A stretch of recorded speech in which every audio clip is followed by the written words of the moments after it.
नमस्कार दोस्तों, स्टडी 91 पर आप सबका हार्दिक स्वागत अभिनंदन है। ठीक ना। तो आज हम सब बातें करेंगे भारत में संवैधानिक विकास की प्रक्रिया के विषय में। और संवैधानिक विकास की प्रक्रिया के तहत आज जो है महत्वपूर्ण बातों पे चर्चा परिचर्चा आप सबसे की जाएगी। तो आइए हम संवैधानिक विकास की प्रक्रिया, चूंकि थोड़ी सी मैं ब्रीफ इंट्रो दे रहा हूँ।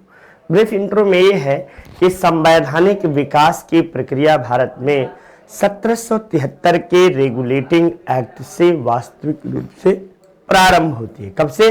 तो 1773 के रेगुलेटिंग एक्ट से आपको प्रारंभ होती है। और इसी अधिनियम के तहत भारत के जो अब तक बंगाल का गवर्नर था, उसे अब बंगाल का गवर्नर जनरल के रूप में परिवर्तित कर दिया जाता है। साथ ही साथ आप देखोगे तो 1773 के रेगुलेटिंग एक्ट के तहत भारत में एक सर्वोच्च न्यायालय स्थापित करने की भी बात कही जाती है। यद्यपि यह सर्वोच्च न्यायालय नहीं है, सर्वोच्च न्यायालय इंग्लैंड स्थित प्रिवी काउंसिल को ही माना जाता है। किसे? प्रिवी काउंसिल है, इंग्लैंड स्थित प्रिवी काउंसिल ही सर्वोच्च न्यायालय माना जाता है। लेकिन जो भी रहा, फिलहाल जो चीजें इसके बाद आपको उसमें संशोधन करने के लिए 1784 का पिट्स इंडिया एक्ट आता है। 1784 के पिट्स इंडिया एक्ट के तहत भारत में पहली बार आपको जो है कि द्वैध शासन लागू किया जाता है संवैधानिक रूप से। आगे चलकर जब आप देखते हो तो आपको कुल 4 चार्टर एक्ट आते हैं महत्वपूर्ण। 1793 का चार्टर एक्ट, और प्रत्येक चार्टर एक्ट के बीच 20-20 वर्षों का अंतराल है। तो इस तरह 1793 से प्रथम चार्टर एक्ट शुरू होता है। 1793 पहला, 1813, 1833 और 1853 कुल आपको 4 चार्टर एक्ट आपको आए।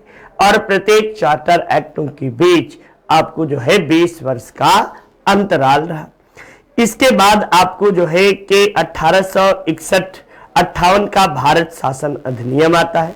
फिर 1861 का आपको संवैधानिक विकास की प्रक्रिया जो है इसी के तहत की जाती है। तो ये महत्वपूर्ण आप सबको बातें देखने को मिलती है। फिर इसी तरह आपको जो है कि 1892 का, फिर आपको जो है कि 1909, 1919, 1935, 1847 ये भारत में संवैधानिक विकास की प्रक्रिया के तहत आए महत्वपूर्ण संशोधन हैं।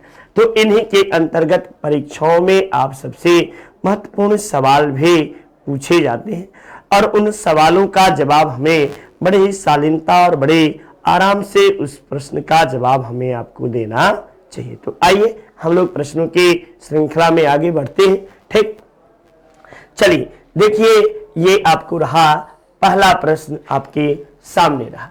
आपके सामने प्रथम प्रश्न रहा कि चार्टर एक्ट 1813, रेगुलेटिंग एक्ट 1793, यहां कर लो 1773, ठीक, रेगुलेटिंग एक्ट ऑफ 1858 और एक्ट पिट्स इंडिया एक्ट 1784। अब इनमें जो प्रमुख बातें थी उन्हीं बातों को मिलान करने के बात कह रहा है। तो चार्टर एक्ट 1813 में क्या कहा गया था? भारत में ईस्ट इंडिया कंपनी के कार्यों को पूरा कर विनियमित करने के लिए ब्रिटेन में एक बोर्ड ऑफ कंट्रोल होगा। ये 1813 में नहीं, बोर्ड ऑफ कंट्रोल की बातें जो की गई थी ये आपको पिट्स इंडिया एक्ट के तहत की गई थी। अब देखो, भारत में कंपनी का व्यापार जो है एकाधिकार समाप्त कर दिया गया। तो ये बात 1813 के एक्ट में कहा गया। और 1858 में क्या कहा गया? तो भारत शासन का अधिकार ईस्ट इंडिया कंपनी से क्राउन के हाथों में स्थानांतरित कर दिया गया। ये आपको बिल्कुल सही जवाब है। अब आपको यानी जो है रेगुलेटिंग एक्ट बचा तो कंपनी के दस्तावेज और प्रबंध प्रचार का माध्यम जो है ये आपको किसे बनाया गया, तो पिट्स इन रेगुलेटिंग एक्ट को। तो इस तरह आप देखोगे तो पहले का दूसरा, दूसरे का चौथा, तीसरे का तीसरा और चौथे का पहला, 2 4 3 1, 2 4 3 1, यानी ऑप्शन संख्या 1 जो है ये आपको बिल्कुल सही जवाब माना जाएगा। ठीक, नेक्स्ट आइए अगले प्रश्न के प्रारूप को देखते हैं। ये इस प्रश्न में आपको पहला ही प्रश्न क्या है कि निम्नलिखित कथनों पर विचार कीजिए। गवर्नमेंट ऑफ इंडिया एक्ट 1935 में आपको क्या हुआ था, तो स्वशासन का उपबंध किया गया था या संघीय न्यायालय के स्थापना का उपबंध किया गया था। तो संघीय न्यायालय के स्थापना का उपबंध आपको जो है उसमें किया जाता है। ठीक ना। इसके बाद आपको केंद्र में अखिल भारतीय संघ का भी किया गया था, तो प्रांतीय स्वशासन का उपबंध किया गया था। यह भी प्रांतीय स्वशासन की बात भी कही गई थी। इस तरह आप देखोगे तो 1 2 और 3 तीनों बातें बिल्कुल सही मानी जाएंगी। ठीक, चलिए नेक्स्ट प्रश्न के लिए आइए हम आगे की ओर देखते हैं। और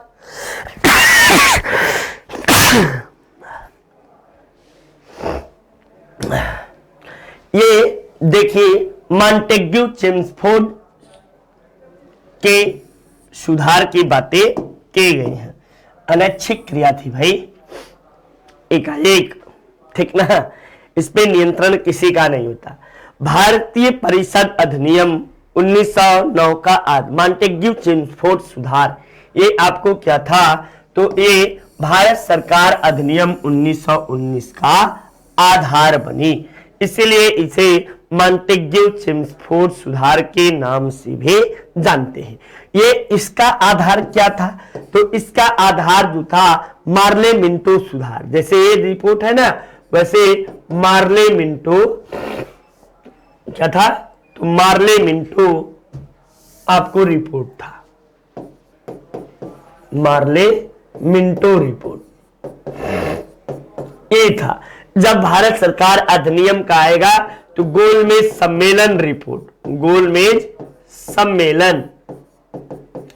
सम्मेलन रिपोर्ट जो है इसका आधार बना था। और भारत शासन ये किस पर बना था, तो आपको जो है लॉर्ड माउंटबेटन योजना यानी 3 जून प्लान या माउंटबेटन योजना,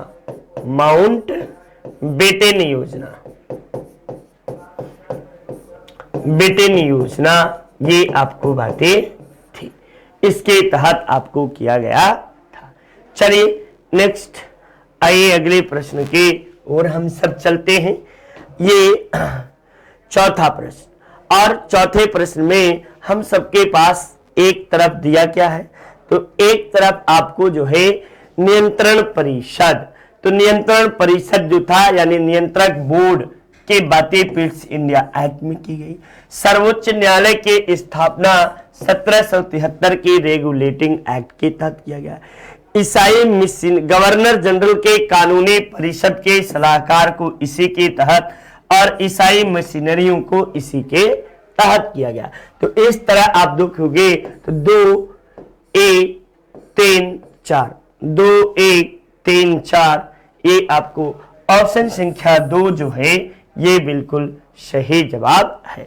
चूंकि गवर्नर जनरल के परिषद के कार्यकारिणी परिषद में कानूनी सलाहकार के रूप में कौन आता है, तो मैंने लॉर्ड मैकाले को बताया है कि लॉर्ड मैकाले जो है यह प्रथम विधिवेता बनकर आता है। कौन, लॉर्ड मैकाले, मैकाले प्रथम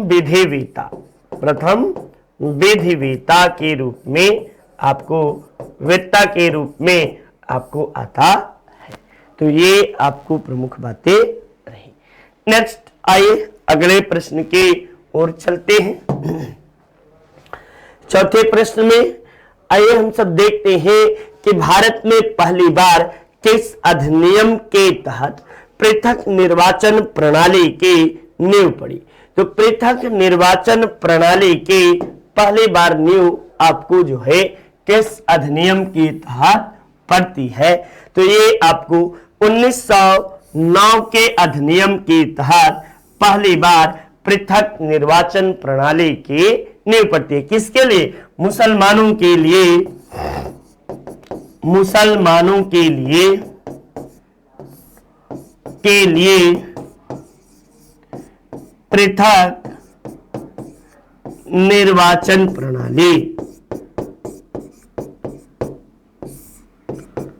प्रणाली के आपको नींव पड़ी। अब आपको क्या है कि ये आपको पहली बार इसे अधिनियम के तहत होता है। इस अधिनियम को मार्ले मिंटो सुधार के नाम से भी जानते हैं। और इसे अधिनियम के तहत एक लॉर्ड मार्ले है का कथन था, हम नाग के दांत बो रहे हैं जिसका परिणाम भीषण होगा। और यह परिणाम जो सांप्रदायिकता का बीजारोपण इसके द्वारा जो किया गया, ठीक ना, और यह कहां देखने को मिला? तो आपको भारत के खंड खंड बट जाने के रूप में मिला, ठीक ना। चलिए नेक्स्ट, ये देखिए, निम्नलिखित में से किस अधिनियम के अंतर्गत भारतीय परिषद को बजट पर बहस करने के अनुमति प्राप्त हुई? तो बजट पर बहस करने की अनुमति आपको बता दें कि यह आपको किस अधिनियम के तहत दी गई? तो 1861 के अधिनियम के तहत आपको बजट व्यवस्था, बजट प्रस्तुत करने की बात कही गई। और लॉर्ड कैनिंग के काल में ही सर्वप्रथम बजट प्रस्तुत किया जाता है। नेक्स्ट, बजट पर बहस करने की बात जो थी, या आपको बजट पर विधानमंडल में बहस करने की बात किसमें की गई, शक्ति दी गई? तो आपको 1992 के अधिनियम के तहत बजट पर बहस करने की अनुमति दे दी जाती है। स्वीकार करना अथवा ना करना ये वायसराय के कार्यकारिणी पर निर्भर करता है, ठीक ना, वो स्वीकार करे अथवा ना करे। ठीक, चलिए नेक्स्ट देखिए, आपको अगला अधिनियम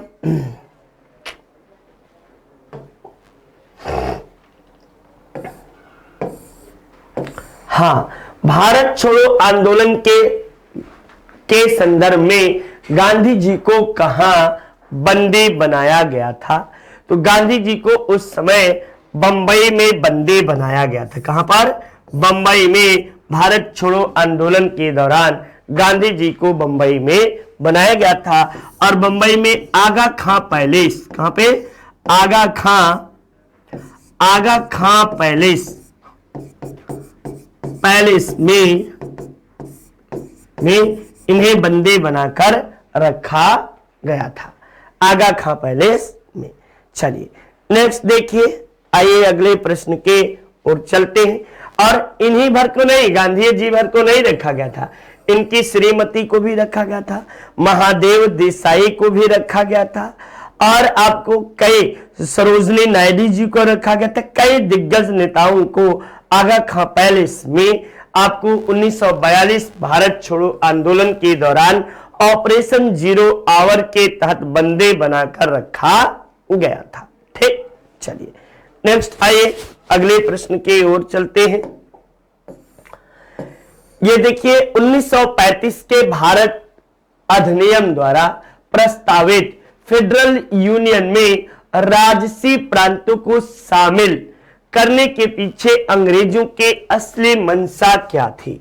तो राष्ट्रवादी नेताओं के साम्राज्यवाद विरोधी सिद्धांतों को व्यर्थ करने के लिए राजाओं का इस्तेमाल करना, या राजसी प्रांतों पर अधिक प्रत्यक्ष राजनीतिक प्रशासनिक जो है के नियंत्रण करना, या अंग्रेजों द्वारा समस्त राजसी प्रांतों के संपूर्ण राजनीतिक आपको जो है के प्रशासनिक अधिकारों को अंतः प्रभावित बनाना, या उपनिवेशवाद के प्रशासन में राजाओं के सक्रिय रूप में शामिल करना।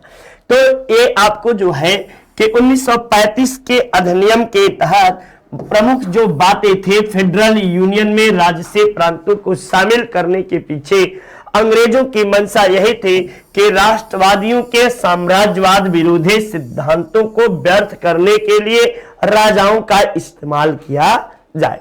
इसी के लिए 1935 ईस्वी में राजाओं के लिए कहा जाता है कि आप अपना अलग संविधान बनाना चाहते हैं तो सरकार आपको बनाने की अनुमति देती है। इस तरह की बातें वहां पर की जाती हैं। चलिए नेक्स्ट आइए अगले प्रश्न के ओर चलते हैं।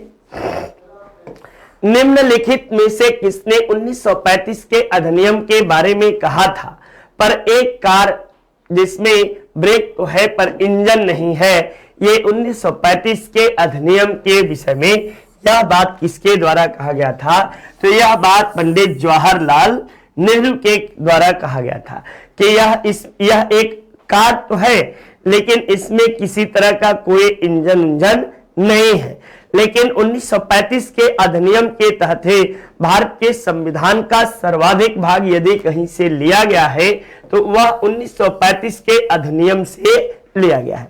और भीमराव अंबेडकर इस पर टिप्पणी करते हुए कहते भी हैं कि मुझे कोई इसमें गुरेज नहीं है कि हमने 1935 के अधिनियम के तहत ही आपको जो है अन्य चीजों को लिया। ठीक, नेक्स्ट देखिए, आगे आइए अगले प्रश्न में।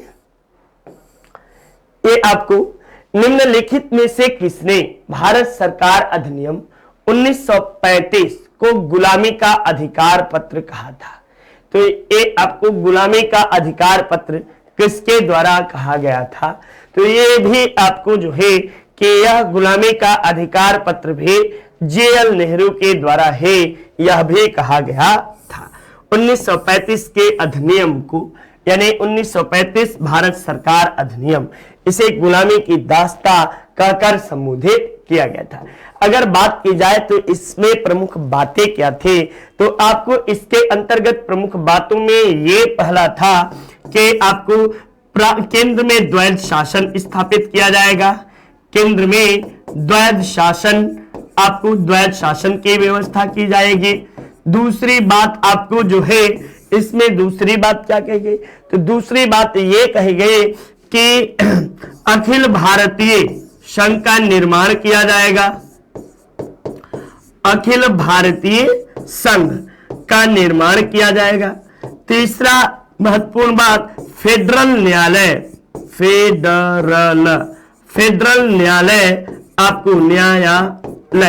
आपको स्थापित किया गया और आपको इसी के तहत RBI का गठन किया गया। RBI का गठन 1 अप्रैल 1935 ईस्वी को। ये सारी बातें इसी के अंतर्गत बिहार से उड़ीसा को अलग किया जाता है, भारत से बर्मा को भी इसी के तहत अलग किया जाता है। तो ये इसके अंतर्गत के प्रमुख बातें हैं। चलिए नेक्स्ट देखिए, 1935 का गवर्नमेंट ऑफ इंडिया एक्ट क्यों महत्वपूर्ण है? तो ये आपको इसलिए महत्वपूर्ण है कि इसमें भारत विभाजन उल्लिखित है, ऐसी तो बात ही नहीं। इसके द्वारा भारत को स्वतंत्रता मिली थी, ये भी बिल्कुल बात नहीं है। यह भारतीय संविधान का प्रमुख स्रोत है, ये बात हो सकती है। इसके द्वारा रियासतों को समाप्त किया गया था, ये भी बात बिल्कुल सही नहीं है। इसके द्वारा रियासतों को समाप्त नहीं किया गया था, बल्कि यह भारत का संविधान का प्रमुख स्रोत है। पूछता है भारत के संविधान का अधिकांश भाग, भारतीय संविधान का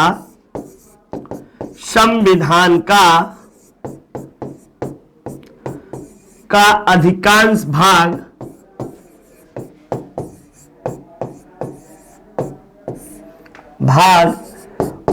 यहीं से लिया गया है। कहां से? तो अधिकांश भाग 1935 के अधिनियम के तहत ही लिया गया है। चलिए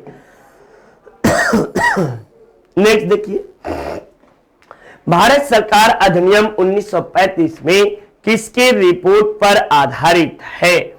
तो ये आपको साइमन कमीशन के रिपोर्ट पर आधारित है। किस पर? साइमन कमीशन के रिपोर्ट पर आधारित है। साइमन कमीशन कब आया था? तो 1900 आपको जो है कि 28 ईस्वी में साइमन कमीशन आया था। ये कब आया था? तो 1946 ईस्वी में। क्रिप्स मिशन कब आया? तो 1942 ईस्वी में। रॉलेट एक्ट कब आया? तो 1919 ईस्वी में। तो इसमें से आपको साइमन कमीशन के रिपोर्ट के आधार पर 1935 का संविधान संशोधन हुआ। इसमें सिर्फ साइमन कमीशन ही नहीं था, बल्कि गोलमेज सम्मेलन था, सांप्रदायिक पंचायत था। इसमें कई विशेष बातों का ध्यान रखा गया। नेक्स्ट, भारत सरकार अधिनियम 1935 ने समाप्त की थी। क्या समाप्त की थी? तो भारत सरकार अधिनियम 1935 ने आपको जो है भारत की संघीय संरचना, नहीं भाई ये तो बना था, प्रांतों में द्वैध शासन, यही समाप्त हुआ था। यही आपको समाप्त किया गया था, प्रांतों में द्वैध शासन समाप्त किया गया था। जबकि 1919 के अधिनियम के तहत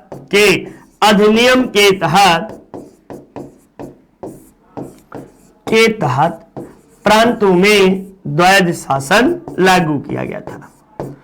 प्रांतों में द्वैध शासन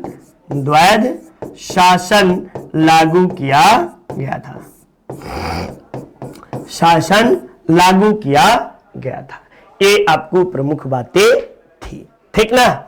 ये प्रमुख बातें थी। चलिए नेक्स्ट हम देखते हैं आपको बॉम्बे, मद्रास, कलकत्ता उच्च न्यायालयों की स्थापना कब हुई थी? तो कब हुई थी? तो इसके स्थापना जो है 1862 ईस्वी में हुई थी। कब? 1862 ईस्वी में। किसके तहत हुई थी तब बताइएगा कि आपको 1861 के आपको भारतीय परिषद अधिनियम के तहत, भारतीय परिषद अधिनियम के तहत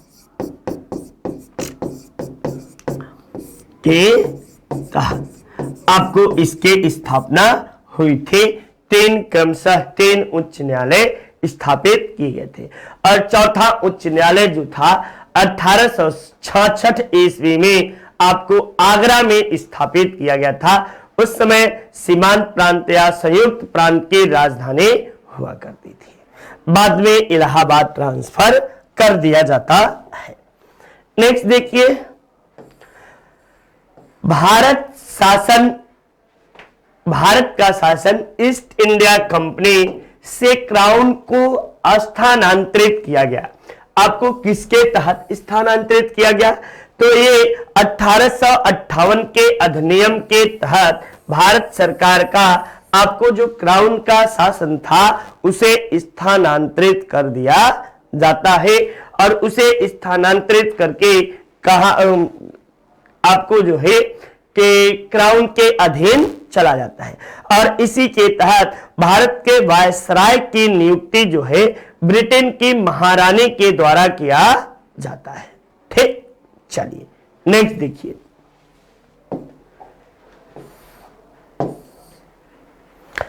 नेक्स्ट अगले प्रश्न में, निम्न में से किस एक वर्ष से ब्रिटिश सरकार अंतिम रूप से भारत एवं इंग्लैंड में एक ही समय साथ साथ इंडियन सिविल सेवा करवाने के लिए सहमत हुई थी?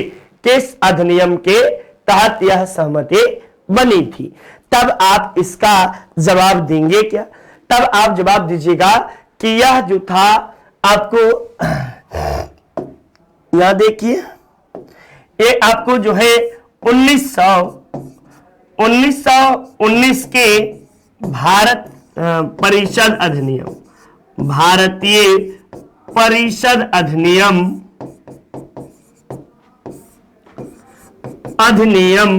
के तहत आपको यह बनता है। क्या? भारतीय परिषद अधिनियम के तहत बनता है। अब दूसरे महत्वपूर्ण बातें क्या थी? तो दूसरे महत्वपूर्ण बातों में आपको यह था कि इस समय वायसराय कौन था? वायसराय तब जवाब दीजिएगा कि लॉर्ड रीडिंग जो है ये वायसराय रहते हैं। और एक साथ जो है आयोजित करने की बात कही गई। आयोजित कहां किया गया? तो आयोजित जो है आयोजित प्रयाग में किया गया। प्रयागराज या इलाहाबाद में एक साथ प्रतियोगी परीक्षाओं का आयोजन किया जाता है। ये प्रमुख बातें रहती हैं। ठीक, चलिए नेक्स्ट देखिए आगे के प्रश्न में। नागरिक सेवाओं के लिए प्रतियोगी परीक्षा को सिद्धांतः स्वीकार किया गया था। ये नागरिक परीक्षाओं के लिए प्रतियोगी परीक्षाओं को सिद्धांतः कब स्वीकार किया गया था? तो सिद्धांतः जो था ये 1853 के चार्टर एक्ट के तहत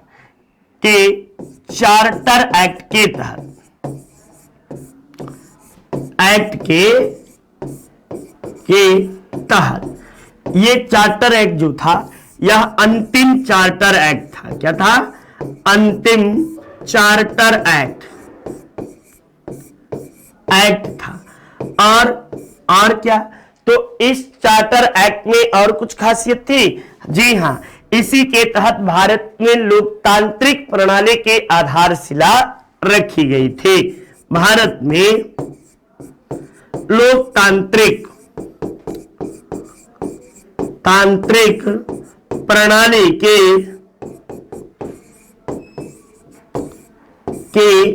आधारशिला रखी गई। आधारशिला रखी गई। ये आपको जो है बातें हुई, मुख्य रूप से ये बातें हैं। नेक्स्ट देखिए, आपको भारतीय व्यापार में ईस्ट इंडिया कंपनी के एकाधिकार को कब समाप्त किया गया? तो भारतीय व्यापार में ईस्ट इंडिया कंपनी के एकाधिकार को पूर्णतः, या चाय और चीन नहीं पूछ रहा है, ठीक ना, पूछ रहा है कि कब समाप्त किया गया उसके एकाधिकार को।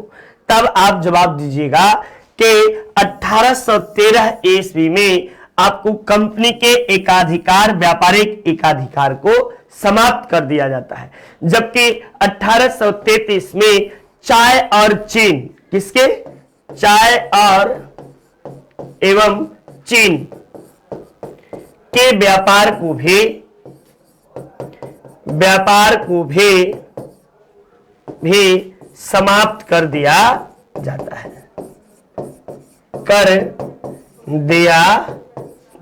है, ये आपको बातें हैं। ठीक, चलिए नेक्स्ट देखिए, आइए। निम्नलिखित में से किस अधिनियम के तहत लॉर्ड कॉर्नवालिस ने अपनी काउंसिल के फैसले को रद्द करने का अधिकार प्राप्त किया? तो अपनी काउंसिल के फैसले को रद्द करने का अधिकार कब मिला? तो 1793 का चार्टर एक्ट के तहत, या आपको जो है कि 1786 के एक्ट के तहत, के 1813 के आपको जो है रेगुलेटिंग एक्ट 1773, किसके तहत? तब बताइएगा कि आपको जो है 1786 के अधिनियम के तहत लॉर्ड कॉर्नवालिस को अपनी काउंसिल के फैसले को रद्द करने का अधिकार प्राप्त हुआ। इसे ही आपको संवैधानिक सुधार अधिनियम में जो है संवैधानिक सुधार के नाम से जानते हैं। ठीक, चलिए नेक्स्ट देखिए।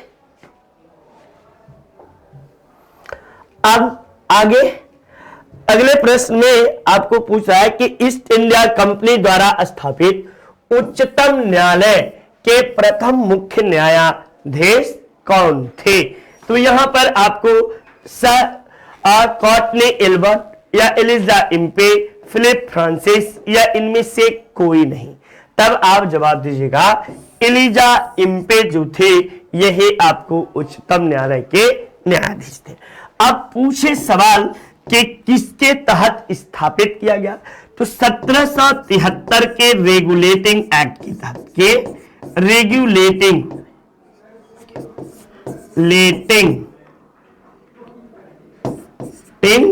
एक्ट के तहत आपको जो है इसे समाप्त किया गया, स्थापित किया गया।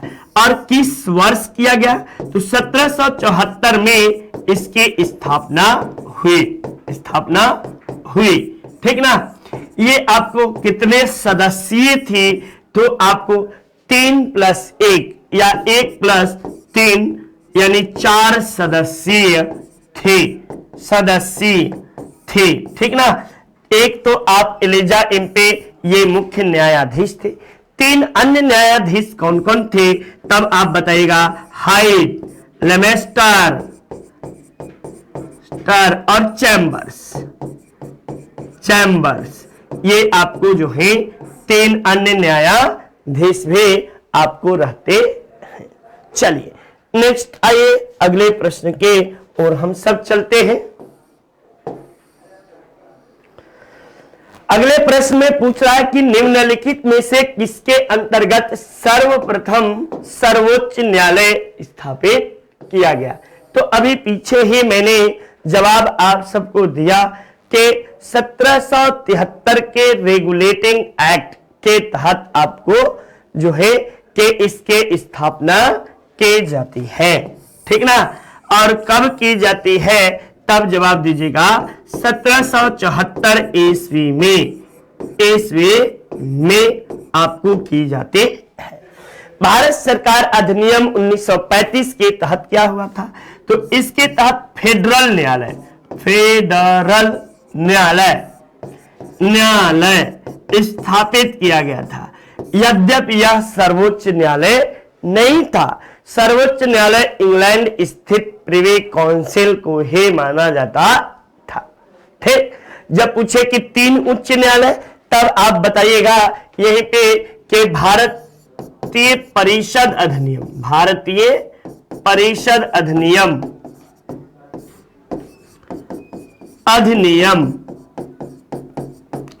1861 के तहत 3 सर्वोच्च न्यायालय, उच्च न्यायालय, सर्वोच्च नहीं, 3 उच्च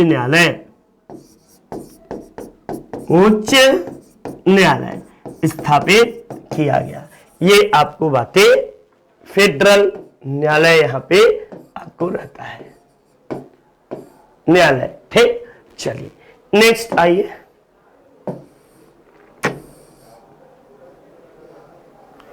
ये है निम्नलिखित में से किस अधिनियम के तहत आपको लॉर्ड कॉर्नवालिस को अपने काउंसिल के फैसले को रद्द करने का अधिकार। एक बार यह प्रश्न एक बार और पूछा गया था, तो लॉर्ड को अपने फैसले को बदलने के लिए किसके तहत, तो 1786 का संवैधानिक सुधार अधिनियम। क्या था, संवैधानिक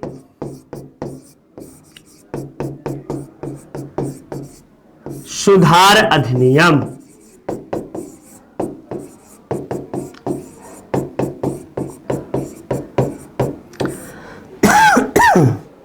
ठीक ना। ये बातें रहती हैं। नेक्स्ट देखिए, भारतीय व्यापार में ईस्ट इंडिया कंपनी का एकाधिकार कब समाप्त होता है।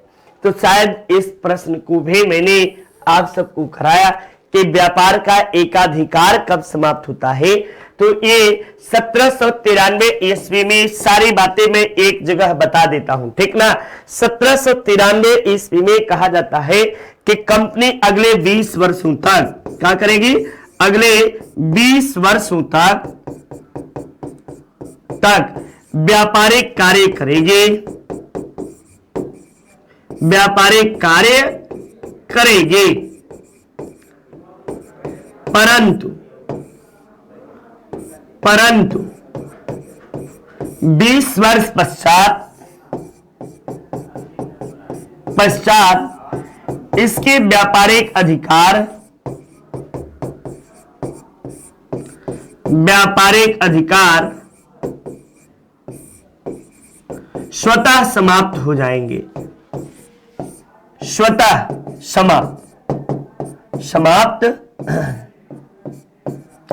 समाप्त हो जाएंगे, ये बात होती है। फिर 1813 में क्या होता है कि कंपनी के व्यापारिक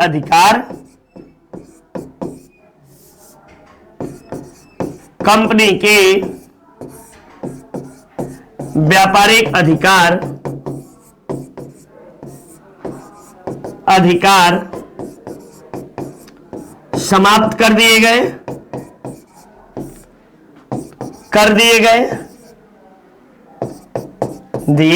गए, परंतु चाय और चीन पर, चाय एवं चीन के व्यापार पर एकाधिकार बना रहा, ये बात होती है, बना रहा। और क्या होता है कि 1833 में चाय एवं चीन के व्यापार से भी अधिकार समाप्त हो जाता है। तो ये बातें आप सबको देखने को मिलती है, ठीक, ये पूरी बातें हैं। नेक्स्ट अगले प्रश्न में आइए। 1833 के चार्टर एक्ट में निम्न में से कौन सा प्रावधान नहीं था? तो गवर्नर जनरल के काउंसिल में एक विधि सदस्य के रूप में भारतीय की नियुक्ति की जाएगी। भाई भारतीय की नियुक्ति की तो बात नहीं थी, किसी की भी नियुक्ति किए जाने की बात कही गई थी। ऐसा नहीं कि भारतीय ही नियुक्त किया जाएगा। काउंसिल में गवर्नर जनरल की विधिकर्ता की सभी शक्तियां प्रदान किया ना, या काउंसिल में परम सत्ताधारी के नाम से भारत के गवर्नर जनरल पद का नाम बदल दिया गया, ये भी बात बिल्कुल सही है कि परम सत्ताधारी गवर्नर जनरल बना दिया जाता है। और आपको जो है कि ईस्ट इंडिया कंपनी का व्यापारिक गतिविधियां समापन कर दी गई। तो ये भी सही है, ये भी सही है, ये भी सही है, लेकिन ये सही नहीं है, ठीक ना। एक भारतीय ने, एक विधिवेता, ये भारतीय शब्द हटा दो, तो एक विधिवेता की विधि सदस्य के रूप में एक नियुक्ति हुई थी, और वह नियुक्ति कौन था? तो लॉर्ड मैकाले था, लॉर्ड मैकाले। और इसका पद जो था ये परमानेंट नहीं था, संविदा वाला था व्यवस्था, ठीक ना। लेकिन 1853 के चार्टर एक्ट के तहत विधि अधिकारी की नियुक्ति परमानेंट कर दी जाती है वायसराय के कार्यकारिणी में, ठीक। चलिए नेक्स्ट देखिए। अगले प्रश्न में हम लोग देखते हैं कि लोक सेवाओं की परीक्षा इंग्लैंड तथा भारत में एक साथ कराने की संस्तुति निम्नलिखित में से किसके साथ दी जाते हैं? तो ये संस्तुति जो है आपको जो है किस अधिनियम के द्वारा दिया जाता है? तो मॉन्टेग्यू चेम्सफोर्ड सुधार अधिनियम के तहत आपको भारत और इंग्लैंड में कराने की बात कही जाती है, और कराई भी जाती है। कब? 1923 ईस्वी में आपको प्रयागराज यानी इलाहाबाद में सर्वप्रथम एक साथ आपको सिविल सेवा परीक्षा का आयोजन किया गया, लंदन और भारत दोनों जगहों पर, ठीक ना।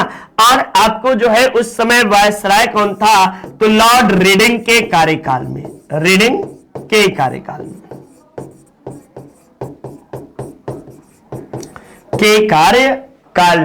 ये आपको आयोजित किया जाता है।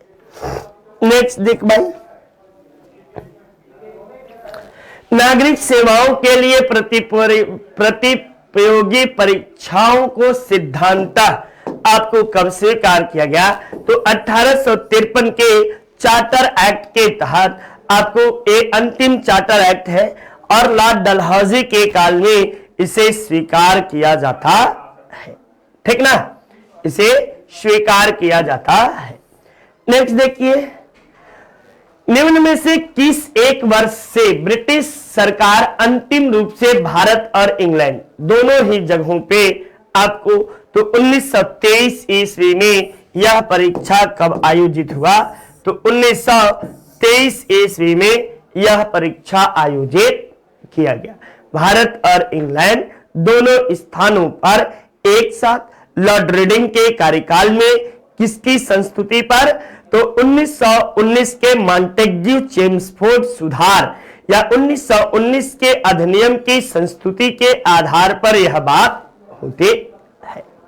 ठीक, चलिए नेक्स्ट देखिए, आइए अगले प्रश्न की ओर चलते हैं। आपको निम्नलिखित में से किस कानून में पहली बार भारत में एक क्रियाशील विधान परिषद का सृजन किया गया? तो एक क्रियाशील विधान परिषद का सृजन जो है 1853 के चार्टर एक्ट के तहत किया जाता है। किसके तहत? 1853 के चार्टर एक्ट के तहत आपको किया जाता है। ठीक ना, ये बातें आप सबको पता होनी चाहिए। 1853 के चार्टर एक्ट के तहत। चलिए नेक्स्ट बातें हम सब आइए देखें अगले प्रश्न में। आपको बोर्ड ऑफ कंट्रोल के स्थापना किसके तहत किया गया? तो बोर्ड ऑफ कंट्रोल के स्थापना बच्चा ये आपको किसके तहत किया गया? तो बोर्ड ऑफ कंट्रोल के स्थापना आपको 1784 के पिट्स इंडिया एक्ट के तहत किया गया। एक मिनट भाई, बोर्ड ऑफ कंट्रोल के स्थापना कब किया गया? तो 1784 के पिट्स इंडिया एक्ट के तहत। और जब पूछे कि board of directors, board of directors, directors rector's, तो बोर्ड ऑफ डायरेक्टर्स जो थे इसकी नियुक्ति आपको 1773 के रेगुलेटिंग एक्ट के तहत किया गया। ये 24 सदस्य होते थे और बोर्ड ऑफ कंट्रोल में आपको यह 8 सदस्यीय होती थी। ठीक ना, और ये 24 सदस्यीय आपको बोर्ड ऑफ डायरेक्टर्स होती थी, जिसमें आपको प्रत्येक वर्ष 1/4 सदस्य यानी 4 सदस्य जो है 6 चौका 24, 6 सदस्य प्रत्येक वर्ष जो है ये अवकाश ग्रहण करेंगे। 6 सदस्य प्रत्येक वर्ष अवकाश, प्रत्येक वर्ष अवकाश ग्रहण करेंगे। ठीक ना, ये बातें आपको होती है। नेक्स्ट देखिए, भारत का शासन ईस्ट इंडिया कंपनी से क्राउन को स्थानांतरित किया गया। तो आपको कब किया गया? तो आपको इस 1858 के अधिनियम के तहत आपको जो है कि कंपनी से क्राउन को स्थानांतरित कर दिया जाता है। और इसी क्राउन के द्वारा, क्राउन द्वारा आपको द्वारा किसकी नियुक्ति? तो वायसराय की नियुक्ति होती है। वायसराय की नियुक्ति, जबकि आपको एक पद और सृजित किया जाता है इसे अधिनियम के तहत, होता भारत सचिव का पद। भारत सचिव का पद, सचिव का पद का सृजन किया गया। ठीक ना, ये बातें होती है। नेक्स्ट देखिए, निम्नलिखित में से किस चार्टर एक्ट द्वारा भारत के गवर्नर जनरल को अध्यादेश जारी करने की शक्ति दी जाती है? तो इंडियन काउंसिल एक्ट 1861 के तहत गवर्नर जनरल को अध्यादेश जारी करने की शक्ति दी जाती है। साथ ही साथ यह भारत का प्रथम परिषदीय अधिनियम है, यानी प्रथम काउंसिल एक्ट है, प्रथम परिषदीय अधिनियम है। ठीक ना, ये बातें होती हैं। नेक्स्ट देखिए, बॉम्बे, मद्रास, कलकत्ता के उच्च न्यायालयों की स्थापना आपको कब की गई? तो इसकी स्थापना जो है 1861 में के अधिनियम के तहत 1862 ईस्वी से इन सभी उच्च न्यायालयों की स्थापना की जाती है। 1861 के अधिनियम के तहत ही आपको इसकी स्थापना होती है। नेक्स्ट देखिए, प्रांतों में द्वैध शासन प्रणाली किस अधिनियम के तहत लागू किया गया? तो प्रांतों में द्वैध शासन प्रणाली जो थे ये आपको किसके तहत? तो 1919 के अधिनियम के तहत प्रांतों में, और 1935 के अधिनियम के तहत केंद्र में, ठीक ना। प्रांतों में कब? तो प्रांतों में 1919 और केंद्र में कब? तो 1935 के अधिनियम के तहत लागू होती है। ठीक, चलिए नेक्स्ट देखिए, 20 अगस्त 1917 को आपको सुधारों की घोषणा की गई, इसे हम किस नाम से जानते हैं? तो 20 अगस्त 1917 ईस्वी को मॉन्टेग्यू घोषणा की गई, इसे हम अगस्त घोषणा के नाम से भी जानते हैं। क्या कहते हैं? अगस्त घोषणा, ठीक ना, अगस्त घोषणा के नाम से भी जानते हैं। चलिए नेक्स्ट देखिए,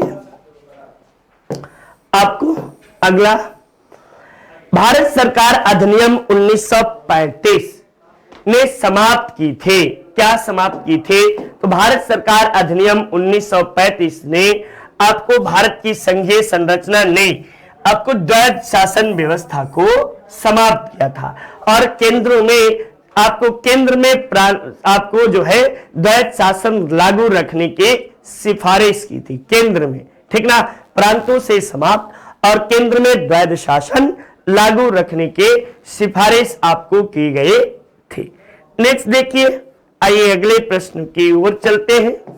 आपको भारत सरकार अधिनियम 1935 निम्न में से किसकी रिपोर्ट पर आधारित थे? तो ये प्रश्न शायद मैंने एक बार कराया भी, और ये आपको साइमन कमीशन के रिपोर्ट के आधार पर थी। साइमन कमीशन का गठन कब किया गया?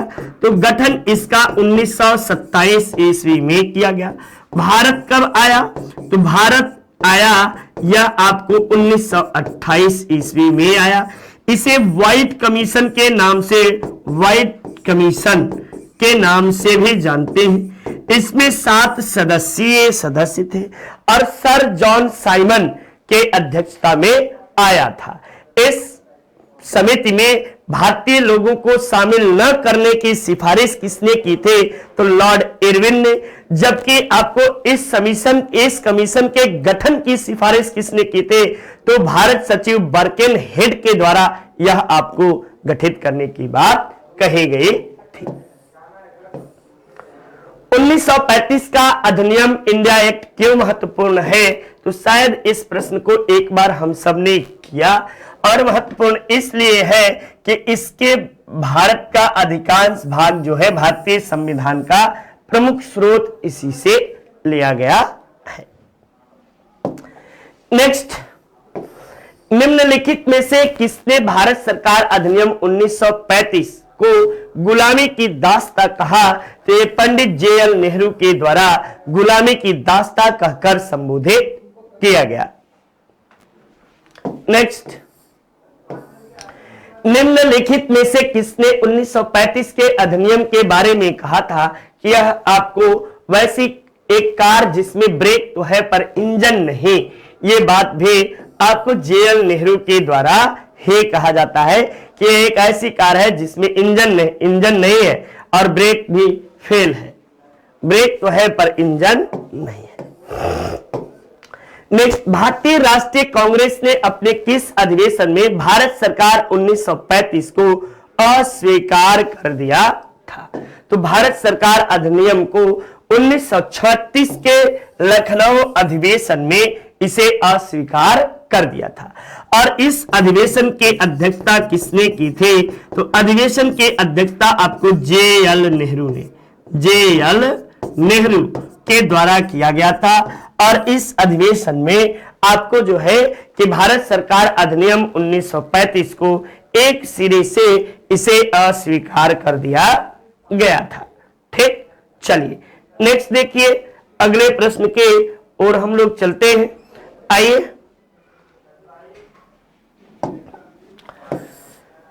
उन्नीस 1935 के भारत अधिनियम द्वारा प्रस्तावित फेडरल यूनियन में राजसी प्रांतों को शामिल नहीं करने की बात क्यों कही गई थी? तो राष्ट्रवादी नेताओं के साम्राज्य विरोधी सिद्धांतों को व्यर्थ करने के लिए राजाओं का इस्तेमाल करना, यही अंग्रेजी शासन का मुख्य आधार माना जाता है।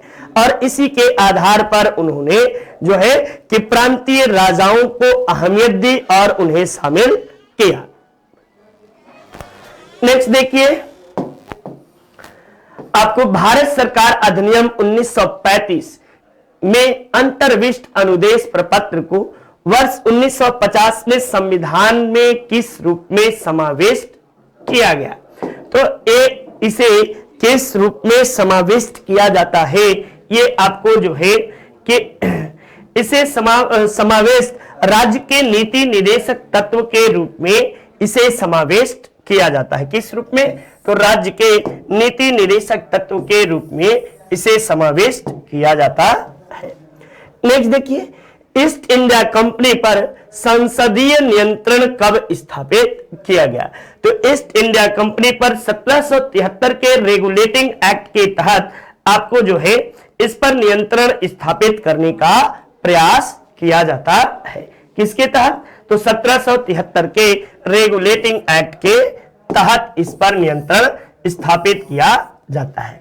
चूंकि इसी समय आपको जो है लॉर्ड नॉर्थ की सरकार रहती है और लॉर्ड नॉर्थ ने ईस्ट इंडिया कंपनी पर आपको नियंत्रण स्थापित करती है।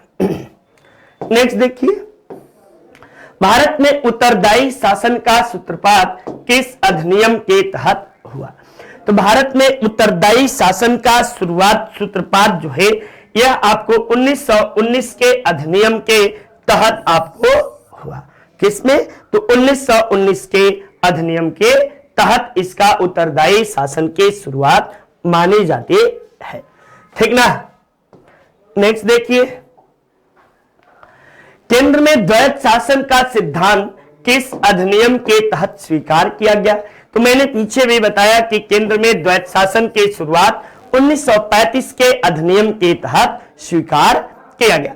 1935 के अधिनियम में ही आपको, और जबकि प्रांतों में कब? तो 1900 प्रांत में प्रांतीय द्वैध शासन, प्रांतीय द्वैध शासन। ठीक ना? ये बातें होती हैं। द्वैध शासन का छोटा सा इतिहास है। द्वैध शासन सर्वप्रथम कब लगाया गया? तो सर्वप्रथम आपको 1765 ईस्वी में सर्वप्रथम लगाया गया।